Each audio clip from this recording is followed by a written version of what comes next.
Bien, cuando interrumpimos una serie porque predicamos sobre el Día de los Padres y traíamos este tema, este mensaje que hemos titulado Mira a Cristo. Ahí estábamos, Mira a Cristo, que está basado en Isaías 45, 22. Isaías 45, 22 que dice: mirad a mí y sed salvos todos los términos de la tierra, porque yo soy Dios y no hay más. Mirad a mí y sed salvos todos los términos de la tierra. Y habíamos visto varias cosas, ¿no? Obviamente este es un llamado universal, todos los términos de la tierra, o sea, todo, es un llamado que viaja hasta los confines de la mismísima creación. Expresa la necesidad de ser salvos. El ser humano tiene una condición que, si no es tratada, lo va a poner en contra de Dios. Bueno, de hecho, la condición lo ponen ya, de hecho, lo tiene en contra de Dios, pero llegará un momento en que el hombre responderá delante de Dios y Dios, como decimos, actualizará sus preferencias. La gente dice: ay, pero que el infierno, qué feo esa idea de Dios arrojando gente en el infierno. Y la Escritura no dice que Dios va a coger arbitrariamente a nadie y lo va a meter en el infierno a la fuerza. La Escritura dice que Dios simplemente va a sancionar, o va a actualizar, le va a dar el visto bueno a las preferencias del hombre. Si tú escogiste no quererlo a Él, pues el infierno no es otra cosa que la firma final de Dios a tu elección. ¿No lo quieres? No me vas a tener nunca. Amén. Al final, Dios lo que va a hacer es actualizar, firmar, sancionar, y uso sancionar desde el punto de vista legal, sancionar la decisión que cada cual tome. Bien, entonces hemos visto que el llamado es a mirar a Él. Y habíamos explicado que eso de mirar no es poner la vista, sino depositar nuestra confianza en Dios como Salvador. De hecho, es lo otro que dice, porque yo soy Dios y no hay más. Dice, bueno, el llamado es: sed salvos. Sed salvos. O sea, hay algo malo, terrible, esperando al hombre sin Dios, y Dios se lo quiere evitar.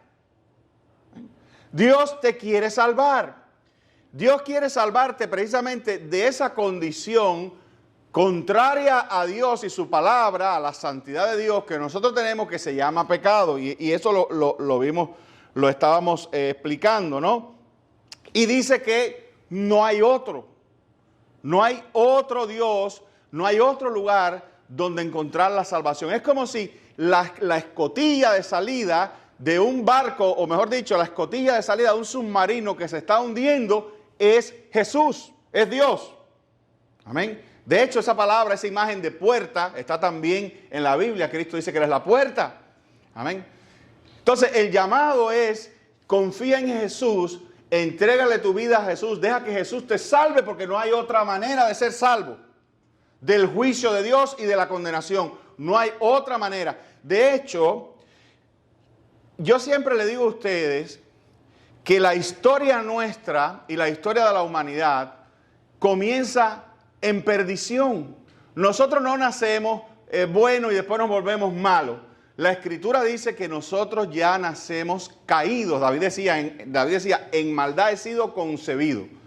El pecado entró al mundo por un hombre, Adán, y ese pecado, y Adán y Eva, que fueron los padres de toda la humanidad, fueron los primeros procreadores de toda la humanidad, al contraer el pecado, y por eso me gusta mucho usar las imágenes de enfermedad, de epidemia, al contraer ellos la enfermedad del pecado, se la transmitieron a toda la generación. O sea, algo fundamental se afectó en el primer hombre y en la primera mujer, que eran perfectos, no tenían pecado, pero al desobedecer a Dios, al pecar, recibieron no solamente esa contaminación interna, sino que también recibieron la condenación de parte de Dios. Y habíamos visto que la paga del pecado,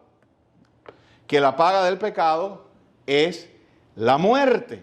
La paga del pecado es la muerte. Y déjenme, yo sé que ya hemos hablado de esto, pero déjenme ir un poquito más atrás. Hechos 4, del 11 al 12 dice: este Jesús, la piedra reprobada por vosotros los edificadores, la cual ha venido a ser cabeza del ángulo, y en ningún otro hay salvación, porque no hay otro nombre bajo el cielo dado a los hombres en que podamos ser salvos. ¿Ven la conexión? Mirad a mí, sed salvo todos los términos de la tierra, dice Jehová, porque yo soy Dios y no hay más. Lo que te está queriendo decir es que la posibilidad de que seas salvo, de que yo sea salvo, solamente se encuentra en uno. No hay un montón de caminos, no hay un montón de vías para ser salvo. Hay una sola. Dios mismo ha enviado el camino de salvación. Y ese camino de salvación es un hombre. Es Dios y es hombre. Y ese hombre es Jesús. A Él es el que hay que mirar. Lo que pasa es que mucha gente desechan a Jesús, ¿verdad? Algunos, esta idea de que la piedra que vosotros los edificadores, todos nosotros estamos edificando nuestra propia vida, ¿verdad? En un sentido, nuestra propia salvación. Y todos anhelamos una trascendencia.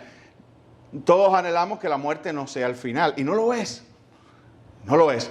Pero ese edificio que es nuestra propia vida, nuestra propia salvación, si sacamos a Jesús de él, dice, hemos desechado la cabeza del ángulo y un día todo esto se va a derribar. Todo se desploma. Si confiamos en nuestra fuerza física, se desploma. Si confiamos en otro hombre, estamos viendo que los hombres se desploman con el tiempo también, ¿verdad? Todo se desploma. Lo único que permanece para siempre es Dios y su palabra. Es lo único eterno que tenemos. Es el único que nos puede sacar del pecado y del mundo. Amén. Entonces, habíamos visto la condición del hombre perdido, ¿verdad? Ya lo dije, por cuanto todos pecaron, están destituidos, no hay justo ni siquiera uno, no hay quien entienda, no hay quien busque a Dios, no hay uno. O sea, este texto, déjeme decírselo otra vez. Romanos 3 del 10 al 11. Ya lo dije, pero vale la pena repetirlo. Romanos 3 del 10 al 11. No hay justo ni siquiera uno.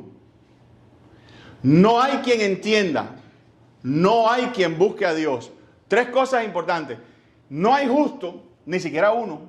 O sea, no hay en toda la humanidad un hombre por sí mismo justo. Dice que no hay ni uno. No hay quien entienda. Esas personas que se creen que a través, y a veces nosotros sin querer, no lo decimos así, pero inconscientemente suscribimos esa idea de que a la gente lo que hay que explicarle bien, ¿verdad? O sea, la gente se piensa que lo espiritual, si uno se lo explica bien al hombre natural, él lo va a entender y va a ser salvo. Y la Biblia dice todo lo contrario. La Biblia dice que el hombre natural no entiende, no percibe las cosas de Dios porque le son locura. No las puede discernir. Dice, no las puede discernir. ¿Por qué? Porque le falta algo. ¿Qué es eso? ¿Qué es lo que le falta? El texto lo dice. Porque se han de discernir espiritualmente. En otro texto, Pablo dice, acomodando lo espiritual a lo espiritual. ¿Qué quiere decir eso? Que para entender lo espiritual hace falta ser espiritual. Y el único que te hace espiritual es Dios mismo. Amén. Por eso la Biblia dice, no hay quien entienda. El hombre caído y pecador no entiende. Tú lo puedes someter. De hecho, nosotros hemos transitado esa ruta. A mí me gustaba antes, cuando empezaba en los caminos del Señor, llevar a la gente que yo quería que se convirtiera a que oyeran los predicadores más brillantes. Uno de esos era mi papá. Mi papá, que era una gente, que siempre fue una gente muy preparada, que fue una gente de universidades, de muchas lecturas, etcétera. Y yo lo que quería era que el más brillante de los pastores le predicara, y cuando él viera la brillantez pastoral, iba a entender. Estaba violando yo ese texto que no lo conocía. Y yo llevaba a mi papá a escuchar pastores brillantes y siempre salía diciendo, me acuerdo que una vez lo llevé a que escuchara a uno de los más grandes pastores que había en mi ciudad, un tipo tremendo. Y mi papá salió de ahí diciendo que él no sabía lo que estaba diciendo y que nosotros lo que estábamos era todos locos, etcétera, etcétera. Y era una persona, todavía lo es, genial. Amén. Sin embargo, un buen día, mi papá tuvo un encuentro con el Señor y lo hizo de una manera más extraña. Surgió en él. De hecho, lo hizo uno de los pastores que en un momento determinado lo impresionó a él. Era una de las gente menos preparada y menos brillante que habíamos visto predicar, ¿verdad? Y él llegó al Señor a través de la iluminación y la vida que recibió del Espíritu Santo. Entonces sí pudo entender. Estoy en el texto, no me he ido, ¿verdad? No hay quien entienda, no hay quien busque a Dios. Y dice uno. Entonces, igual que fulano está buscando a Dios, Dios no está perdido. El que busca a Dios lo encuentra.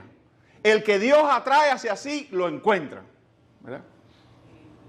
A la gente puede tener ciertas curiosidades, y yo no digo que incluso alguna curiosidad puede ser un despertar de la vida en él infundida por Dios, pudiera serlo. Pero esa gente que llevan 15 años buscando a Dios, ¿ya tú te convertiste? No, yo nunca me convertí. Pero él está buscando.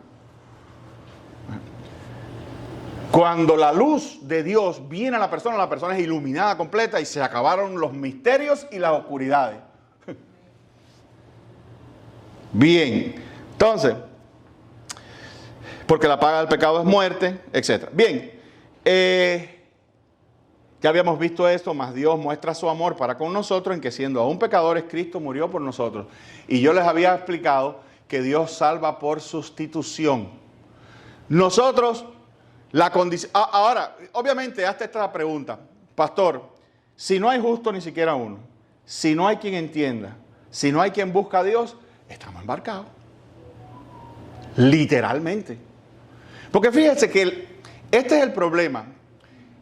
El problema es que como yo te hablé de que nosotros estamos gravemente afectados por el pecado y el pecado lo que hace es oponerse, ir contra Dios, es como si, no sé, como si una persona estuviera enfermo con un cáncer y no quisiera ir a donde está un médico, al contrario, odiar al médico, ¿verdad? Y no creyera y no entendiera que el médico a través de una cirugía le puede extirpar el cáncer, no, ¿verdad? El ser humano, el problema grave de la perdición del hombre es que, por esto que te acabo de decir, el hombre, dice la Escritura, no quiere sujetarse a la ley de Dios, y dice el texto y remata, ni tampoco puede.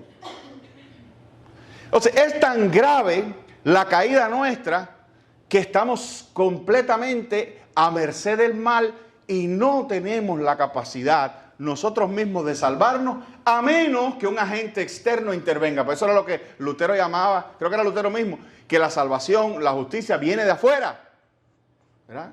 No es de nosotros, no la generamos aquí, es Dios viene de afuera, es algo que viene sobre nosotros, que nos es dado. Amén. Entonces, como la paga del pecado es muerte y ninguno de nosotros puede asumir ese costo, ¿qué hizo Dios? Lo asumió Él mismo. Tomó forma humana y generó, y esta palabra está mal usada porque generar es como crear, produjo, digamos, o Dios produjo, nos entregó la forma humana perfecta, capaz de vivir una vida perfecta por nosotros y a la vez morir sin tener que morir por nosotros. Y tenía que ser así porque si hubiera estado él en pecado y muere por él, pues no hay salvación. Cristo tuvo que ofrecer una muerte que no tenía que ofrecer para entonces podernos pasar a nosotros. ¿Me hago entender? Cristo no debió morir. ¿Por qué? Porque Cristo no tenía pecado y la paga del pecado es la muerte. Entonces dice la Escritura, y esto mucha gente no lo entiende, la Escritura dice literalmente que Dios lo mató. Dios lo entregó por nosotros.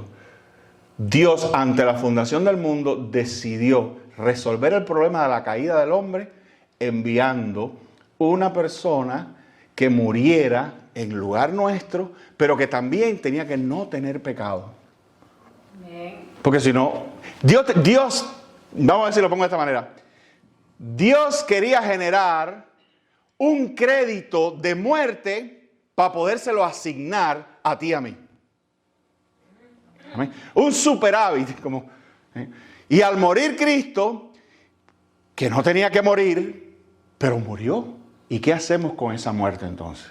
Si no le corresponde a Él, porque Él no tiene pecado, pero murió, Dios lo hizo morir. ¿Qué hacemos con esa muerte?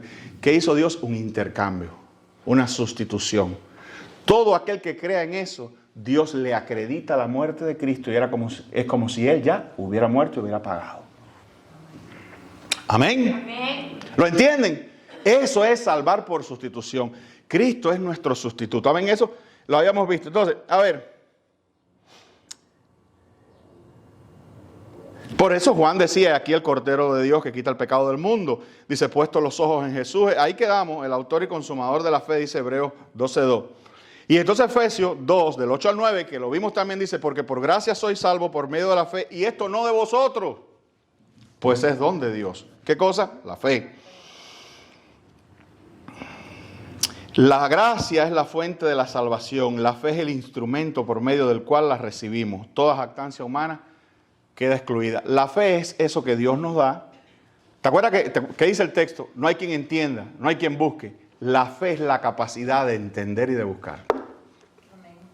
La fe es la reversión de la incapacidad humana y entonces por gracia y por digamos, imposición del Espíritu sobre nosotros, la fe es la capacidad. Eso que era incapaz ahora se revierte en capacidad. Por la fe, es como si Dios nos... A ver si me entiende. Es como si la fe viniera de un órgano. Por ejemplo, ¿de dónde fluye la sangre en nosotros? ¿De dónde se bombea? Del corazón, ¿verdad? Es como si la fe fuera un órgano que no tenemos. Y Dios nos las pone. Y al ponernos ese órgano, comienza nuestro nuevo hombre a funcionar. Amén. Esa es la fe. La fe es la capacidad. La fe, de hecho, la fe es un producto del nuevo nacimiento. El nuevo nacimiento, para ponerlo de una mejor manera, la fe es el resultado de la persona que es revivida, que es resucitada, porque estamos muertos en delitos y pecados, por el Espíritu Santo. Como resultado de esa nueva vida, surge esa nueva vida viene con este nuevo órgano que te estoy diciendo, la capacidad de creer. Entonces ahora sí entiendes, entonces ahora sí buscas, entonces ahora sí eres justo. Amén. Pero eso gracias a que Dios te la da. Por gracia soy salvo por medio de la fe, y esto no de vosotros, pues es un don de Dios. Amén. Bien. Y entonces viene la promesa, ya entrando aquí en este tema, ya con esto terminamos, viene la promesa de sed salvos, ¿verdad? Dice la promesa de Dios, mirad a mí, ¿y qué dice? Y sed salvos. Si miran a mí, son salvos. Acuérdate que esa mirada es una mirada de la mente. Es la mirada de la fe. Esa mirada no es otra cosa que la fe. Acuérdate que eso mismo fue lo que Cristo le dijo a Nicodemo. Le dijo, el que no naciere de nuevo no puede ver. Y Nicodemo no estaba ciego. Le dijo, el que no naciere de nuevo no puede ver el reino de los cielos. O sea, el nuevo nacimiento es lo que te produce, te permite ver. Y esa es la fe. La mirada del nuevo hombre. ¿Amén? Y eso garantiza de parte de Dios el que vea esto con esta fe, la fe de Jesucristo, es salvo. Amén. Juan 6:37. Oye lo que dice Juan 6:37. Todo lo que el Padre me da, vendrá a mí. Y el que a mí viene, no le echo fuera. ¿Ven lo que le está diciendo? Todo lo que el Padre me da. La gente dice, mira el texto, el orden que habla el texto. Yo fui a Jesús. Yo busqué a Cristo. Hablando de ahorita de buscar. Yo busqué a Cristo, pero el texto dice, todo el que el Padre me da, vendrá a mí. Tú vas a Cristo, tú encuentras a Cristo, tú lo ves con los ojos de tu fe, porque Dios ya lo decidió. Dios decidió entregarte a Jesús. Dios decidió llevarte a Jesús. Y Jesús dice, todo el que el Padre me dé, o sea, todo el que el Padre marque como que es mío, va a venir a mí. O sea, vendrá. Eso no tiene escapatoria. Y el que a mí viene, yo no le echo fuera. Es mío para siempre. Amén. Es mío para siempre. La seguridad del creyente descansa en la fidelidad de Cristo. El Salvador jamás rechazará al pecador que viene a Él con fe y arrepentimiento. Amén. Dice Mateo 11:28, venid a mí todos los que estáis trabajados y cargados y yo os haré descansar. Amén.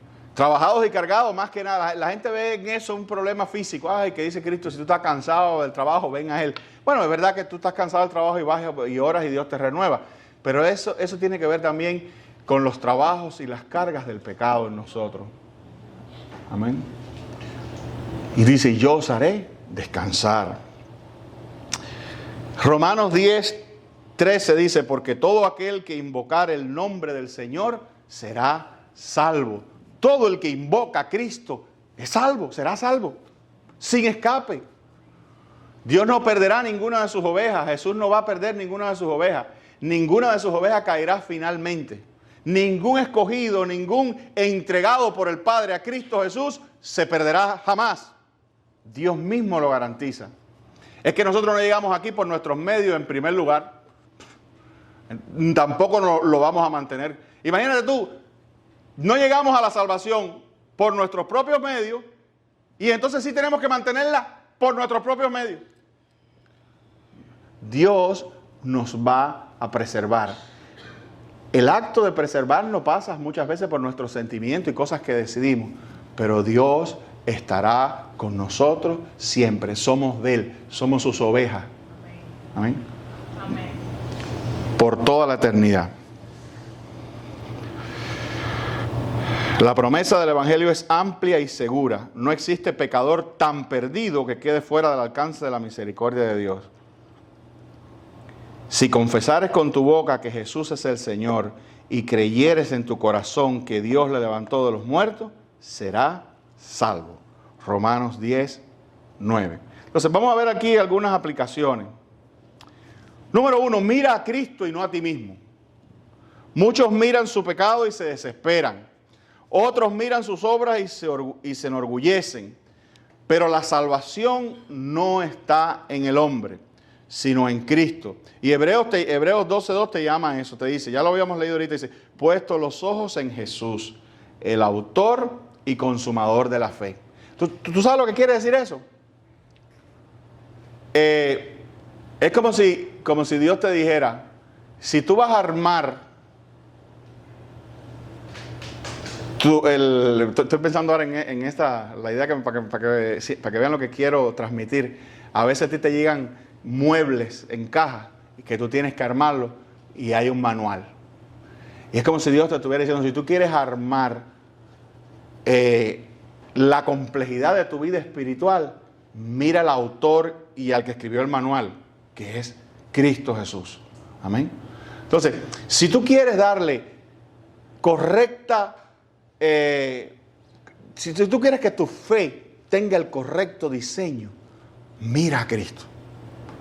Si tú quieres saber cómo se cree, cómo se puede vivir por fe, cómo se puede agradar a Dios correctamente, mira a Jesús. ¿Por qué? Porque dice la Biblia que Jesús es el autor y consumador de la fe. O sea, Jesús es quien tiene la autoría de tu fe. Jesús es el hacedor de tu fe. Y Jesús es quien sostiene tu fe. Y la va a llevar a su consumación final. Amén. Entonces, si tú quieres saber cómo vivir por fe, mira a Cristo. No falta nada. En la manera en que Cristo vivió su fe, no le falta nada que nosotros necesitemos. De hecho, luego de Cristo quedan unos cuantos libros más de otros hombres que, siguiendo la fe de Cristo, también construyeron su vida espiritual, que también están ahí para ejemplos para ti y para mí. Amén. La sangre de Jesucristo, su Hijo, nos limpia de todo pecado. Perdón, número 2. Ningún pecador está demasiado lejos de la gracia de Dios. Ninguno. La sangre de Cristo es suficiente para limpiar al más vil pecador. La sangre de Jesucristo, su Hijo, nos limpia de todo pecado. Primera de Juan 1:7, parte B. La sangre de Cristo, su Hijo, nos limpia de todo pecado. No queda uno fuera. Así como no hay justo ni siquiera uno, ¿verdad? Una vez que tú eres limpio por la sangre de Cristo, no hay pecado ni siquiera uno. A mí no me gusta mucho esa idea a veces, esa manera que tienen algunos cristianos de estarse llamando siempre pecador. No, porque yo soy pecador, porque yo soy esto, porque yo soy el otro. Se entiende lo que tú quieres decir, pero entiende que Dios no te ve así. Legalmente tú no eres pecador desde la cruz. Legalmente tú no eres pecador. ¿Cómo vas a ser pecador si dicen que la sangre de Cristo limpió y murió por ti?